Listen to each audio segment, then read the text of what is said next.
Elsie Hooper of Salvo talks about food rationing during World War II, mail delivery by boat, and moving her house by bedways and rollers. Mrs. Hooper was interviewed in 2003 by Barbara Garrity Blake for the Cape Hatteras National Seashore Ethnohistory Project. The Outer Banks Community Foundation provided funds to digitize the original recording. I can remember when we had the stamps that we had to get shoes with. Oh yeah, different foods with. Oh yeah. Oh, was that for World War II?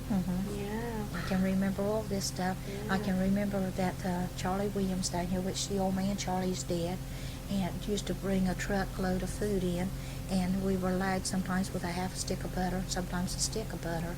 Or family. Right. If we had like a family of 5 or 6, we got a whole stick, and like the 4, we get a half a stick. And such stuff is that. I can remember, and when we take it home, Mom would put it in a jar, seal it up, put a rope around it, and put it down in the well, and to keep it cool. And I remember our ice box that we had was the old-timey ice box. You open it, and in the bottom the water would come out as your ice would melt in a bowl thing. We had kerosene stove. Did I can you remember save that. the water? From the Ice? No. Believe it or not, before I did a piece of the ice, I'd wash it off.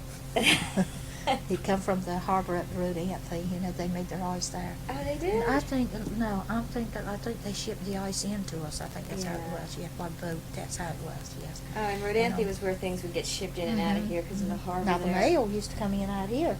Oh, okay. The mail boat used to come Right so off the far. Soda? So far, and in our cookbook, in the last cookbook, it shows, I think, the fish house out there, and what they call the mail lead.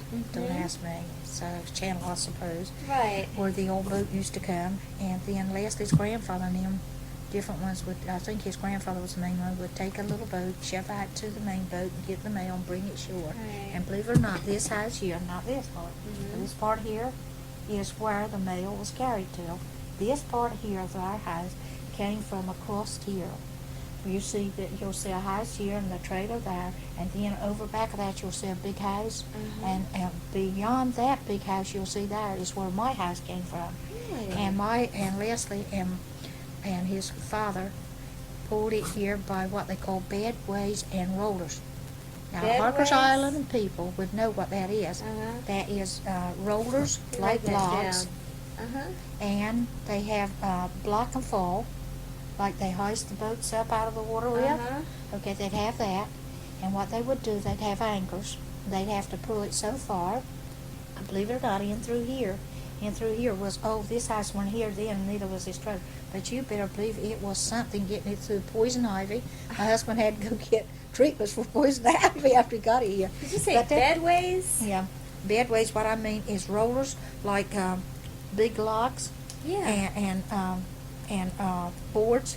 Okay. And they pull it so far, then they'd have to take the fall again, the 2 falls, then they'd have to come back to it and take the anchor up, come back, and hook it again, pull it so far again until they got it here. Oh yeah.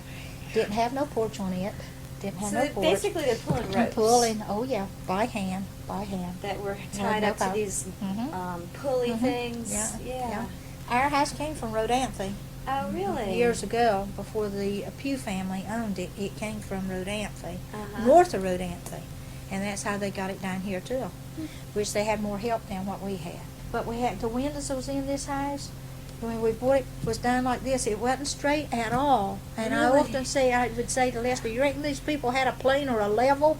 And that part of the house, the whole side there, except the front, beyond Mom, is put together with wooden pegs. When we were remodeling, Leslie saw it, and this thing popped out of the wall, and I said to him, what in the world was that? And when we looked, it's a wooden peg. And what it is, it's just the same as this chewing gum is. And you take this is round, and you sharpen it.